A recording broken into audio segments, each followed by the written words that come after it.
Hey guys, Captain here. Today I'm bringing you two more of my LEGO Pokemon builds. Today we have an evolution line from the Kanto region. We've got Shellder and Cloyster, two classic purple water types. I think I'm actually pretty happy with both these builds. Cloyster is pretty similar to the style I've been building a lot of my Pokemon in.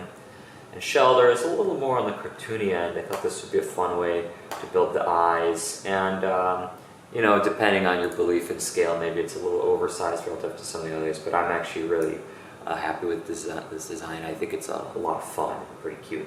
So anyways, let's begin with the instructions for these. So Shellder is a really simple build. In fact, it's only 22 pieces. First, what you'll do is you'll build the shell, which is two segments that are exactly the same, so just repeat this step twice. Begin with a 2x3 plate in dark purple. On one side, place 3 1x2 dark purple curved slopes. On the other side, place 1 dark purple curved slope right in the center. And then take dark purple cheese slopes and stick them with the point going outwards like this on those sides. And then beneath the single purple curved slope, place a 2x2 dark purple jumper.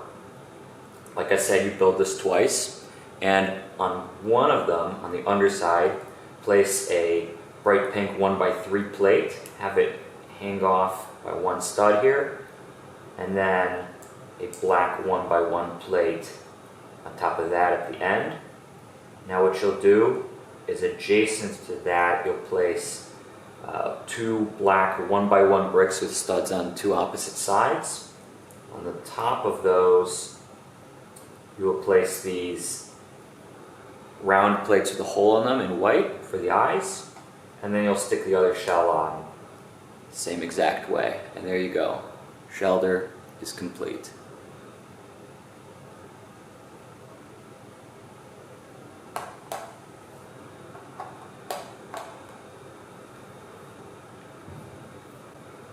Cloyster has a lot more of an intricate design, and although I think it didn't come out perfectly because it's not the most stable build I've ever created, I am ultimately really proud of it. I spent a lot of time really trying to capture some of the details, and I think I got some pretty clever, nice part usage out of this. Anyway, we can kind of split this up into 4 segments. So for the first one, let's just start with the center.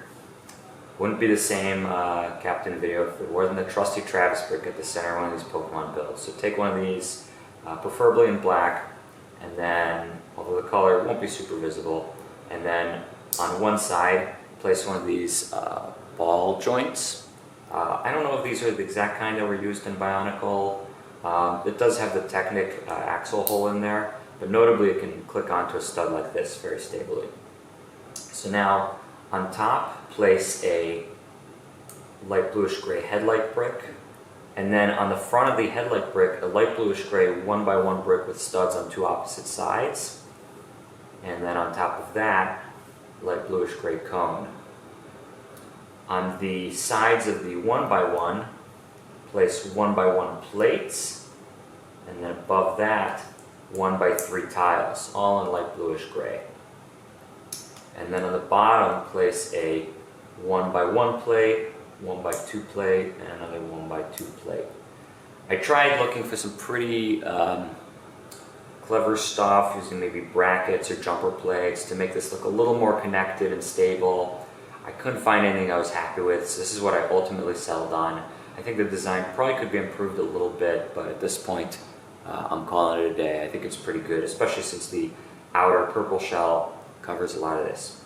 Speaking of the outer purple shell, these next 2 segments are mirror images of each other, so I'm only going to show how to build one.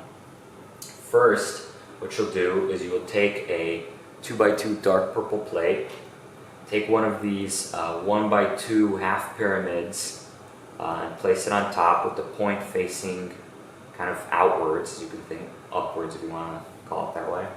And then take 2 of these dark purple 1x1 pyramid slopes and place them kind of what we'll call on the back side, because it's going to be facing this way, so we'll call it on the left side here, and your mirror image placed on the right side, on the second and the fourth studs.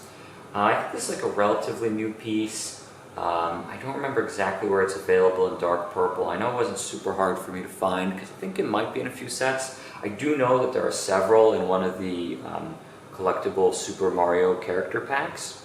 So, so if you can get your hands on one of those, then easy piece to find.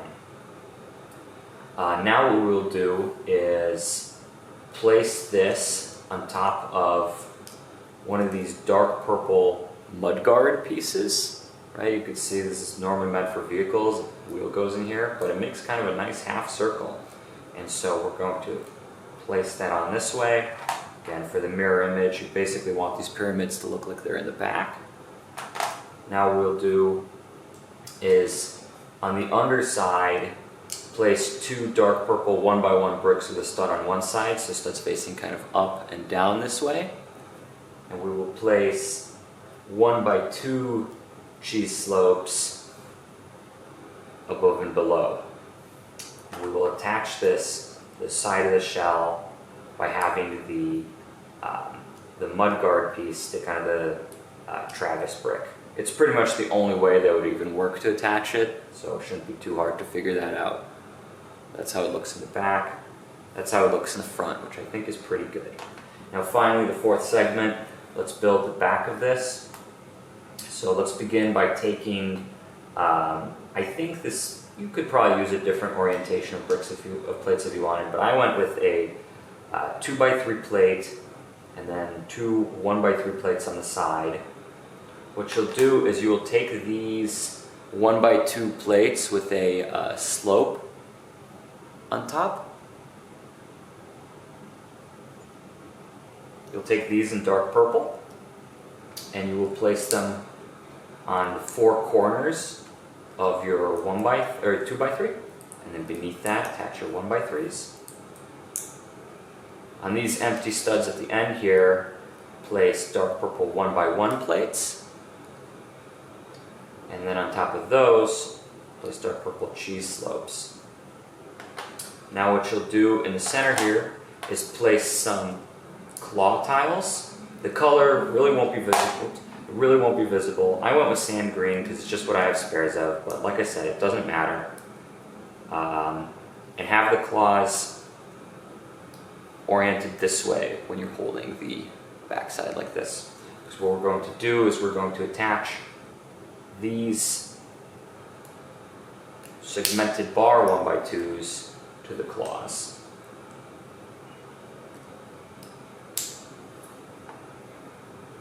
Now take a 1x2 plate and a 1x2 tile, dark purple, stack them on top of each other. Do that twice. And place one here and one here to hold this all together.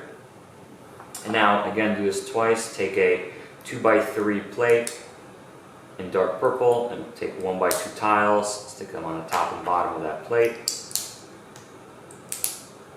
And these will go on top of these segmented bars, centered to kind of be the back part of the shell. And if you can, try and get a little bit of angling on it, so it looks like it's just a little more open, and you can kind of do the open and close effect of Cloyster. In later games, it got more of an animation. You could see that it kind of did that passively. So that was my reference for that. And then stick this onto the back of Cloyster. When I designed this digitally, I thought it would be better centered, but in retrospect, I am actually quite happy with it still being a little off-center this way, because I think it gives Cloyster a little better balance when I set it down like this.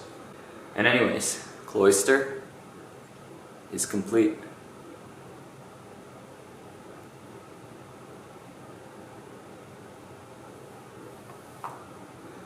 So with that, I hope that you enjoyed this video. If you did, I encourage you to please rate, comment, subscribe, send this video to your friends, check out my other ones, and I'll see you guys next time.